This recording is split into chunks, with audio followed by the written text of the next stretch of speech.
Hello everybody, welcome back to Steve's Gear, and today we're going to take a look at a new knife I picked up. So I actually picked this one up today. It was one of those days when I went to the sporting goods store and I did not anticipate buying a knife. I was going to look at the fishing stuff, but this one was there and it was on clearance and I just had to have it. So this one is the ZT0562CF. This is one of the Rick Hinderer design models. This one's not new by any means. It's been out for a long time. I've seen many videos on YouTube about it, and I've always kind of wanted one, but they're expensive, so I haven't picked one up. But today was the day. Um, just on a side note, if you happen to watch this video within a day or two of it going live and you have a Sportsman's Warehouses local to you, might be worth checking them out because my local store had a bunch of knives on clearance and they were decent prices, and then you got 25% off the clearance price. So it ended up being a really good price. We'll take a look at the sticker. You can kind of look at the model number there. Now this one was marked down to $233.97, which is still really expensive. But if you look at this knife online right now, it's just a little under $300 pretty much everywhere. And then you got 25% off of that price. So it ended up being about $175. And then I had some of their Explorer points built up, which took off about another $25. So I ended up paying about $150 out for this out the door. So I just had to pick it up today. But let's take a look at the knife. Just kind of your standard ZT box, nothing too crazy. Um, Now, I haven't really checked this out at my house. I did look at it in the store, but I haven't looked at it at the house too much. I thought I'd make a quick video. Inside the box, you do get a little kind of like information packet. Probably talks about the warranty and care and maintenance and things like that. I might glance at that later on, but I'm more interested in the knife. Like I said, this is a Rick Hinderer design. I've never had any Hinderer knives. I've always kind of wanted one. I've always kind of respected what he's done in the knife world, and I've just never got a chance to check one out. It is USA made, so that's another awesome fact about this one. So this one is the CF one, so it is the carbon fiber.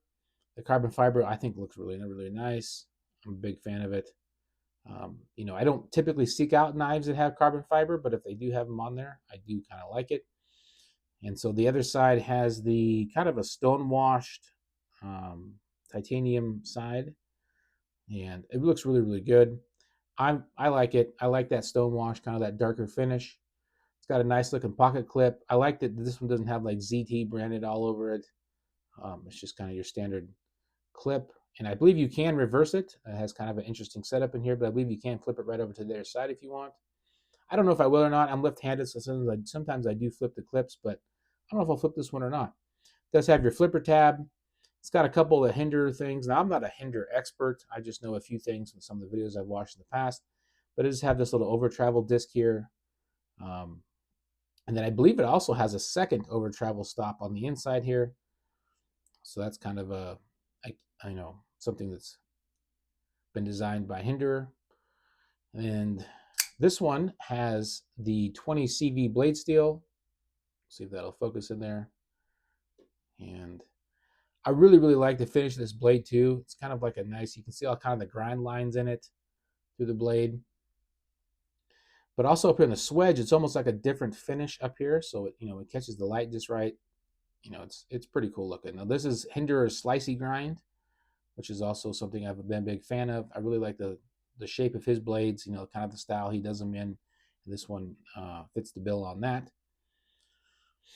But it's a little bit bigger, just a tad bit bigger than some of the knives I typically buy. If you've kind of watched some of my knife videos, I prefer ones a little bit smaller than this. It's not huge, but this one has a 3.5-inch blade, and the closed length is about 4.8 inches. So it's decent size. I don't really have a lot of knives actually right next to me to compare sizes. The only one I have next to me is I have a full-size Reptilian sitting here, so I can kind of line the tips up of the blades of those. As you can see, it is bigger than the Griptilian, but it's not incredibly bigger. But I don't know. It's just a big beefy tank knife, in my opinion. It's got that frame lock. Lockup's pretty good on it. I'd say about, I don't know, 30%, 35%. Super smooth action. It's got those KVT ball bearings, and lockup or centering is perfect. Action's super smooth. Just comes out really, really easy. It's got a little bit of jumping here on the back of the blade, and it's pretty aggressive, so it does hold your hand in there pretty well. Fits my hand like a glove. It's got a few little grooves in it, and yeah, it fits in it really, really good. No problem with the pocket clip. being on that side, being left-handed, everything fits in really good. No hot spots on there when I'm holding it. I don't even know if I'll flip this one over or not.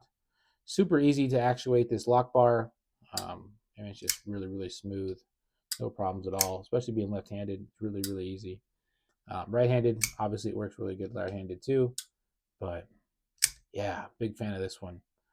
Now, something a little bit different with this one also is the lock bar back here does not, or the over travel stop, I should say, doesn't actually contact the blade. So it actually contacts these thumb studs here. So I don't know if these are really designed to be thumb studs. I think they're more aesthetic. I mean, you can use them as, um, you know, I kind of struggle with them right now.